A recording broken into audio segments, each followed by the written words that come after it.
ಕರ್ನಾಟಕದ ನೂತನ ಮುಖ್ಯಮಂತ್ರಿಯಾಗಿ ಕೆಪಿಸಿಸಿ ಅಧ್ಯಕ್ಷ ನಿಕಟಪೂರ್ವ ಉಪಮುಖ್ಯಮಂತ್ರಿ ಡಿಕೆ ಶಿವಕುಮಾರ್ ಆಯ್ಕೆಯಾಗಿದ್ದಾರೆ. ಮಾಜಿ ಮುಖ್ಯಮಂತ್ರಿ ಸಿದ್ದರಾಮಯ್ಯ ಅವರ ಅಧ್ಯಕ್ಷತೆಯಲ್ಲಿ ಶನಿವಾರ ನಡೆದ ಮಹತ್ವದ ಶಾಸಕಾಂಗ ಪಕ್ಷದ ಸಭೆಯಲ್ಲಿ ಡಿಕೆ ಶಿವಕುಮಾರ್ ಅವರನ್ನ ರಾಜ್ಯ ಕಾಂಗ್ರೆಸ್ ಶಾಸಕಾಂಗ ಪಕ್ಷದ ನೂತನ ನಾಯಕನಾಗಿ ಅವಿರೋಧವಾಗಿ ಆಯ್ಕೆ ಮಾಡಲಾಗಿದೆ. ಡಿಕೆ ಶಿವಕುಮಾರ್ ಗೆಲ್ಲುವ ಮೊದಲು ಸೋಲಿನ ರುಚಿ ಕಂಡೇ ಬಂದವರು.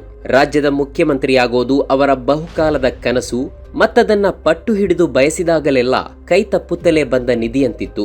ಆ ಹತಾಶೆಯನ್ನ ಅವರು ಕಡೆಗೆ ಬಹಿರಂಗವಾಗಿಯೇ ವ್ಯಕ್ತಪಡಿಸಿದ್ದೂ ಇತ್ತು. ಕಡೆಗೂ ಸಿಎಂ ಗದ್ದುಗೆ ಅವರ ಪಾಲಾಗಿದೆ. ಪಕ್ಷಕ್ಕಾಗಿ ದುಡಿದ, ಪಕ್ಷದ ಎಲ್ಲಾ ಕಷ್ಟ ಮತ್ತು ಬಿಕ್ಕಟ್ಟಿನ ಹೊತ್ತಲ್ಲಿ ದೃಢವಾಗಿ ನಿಂತ ನಾಯಕ ಕಡೆಗೂ ಪಕ್ಷದ ಕೃಪಕಟಾಕ್ಷದಿಂದಲೇ ರಾಜ್ಯ ರಾಜಕಾರಣದಲ್ಲಿ ಉನ್ನತ ಪದವಿ ಪಡೆದಿದ್ದಾರೆ.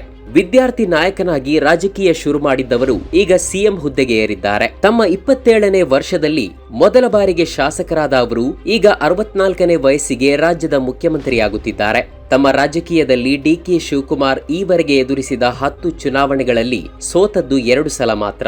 ಒಮ್ಮೆ ಅವರು ವಿಧಾನಸಭೆಗೆ ಸಾತನೂರಿನಿಂದ ಮೊದಲ ಸಲ ಸ್ಪರ್ಧಿಸಿದಾಗ, ಅದು 1985ರಲ್ಲಿ. ಬಳಿಕ ಸತತ 3 ಬಾರಿ ಅದೇ ಸಾತನೂರಿನಿಂದ ಶಾಸಕರಾದವರು.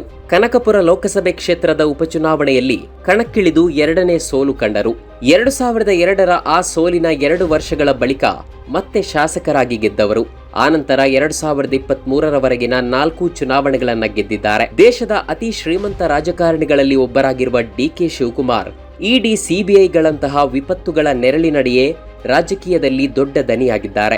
ಕಾಂಗ್ರೆಸ್ ಪಕ್ಷದ ಸಂಘಟನೆಯಲ್ಲೂ ಅವರು ಕಟ್ಟಾಳುವಿನಂತೆ ನಿಲ್ಲುತ್ತಾರೆ.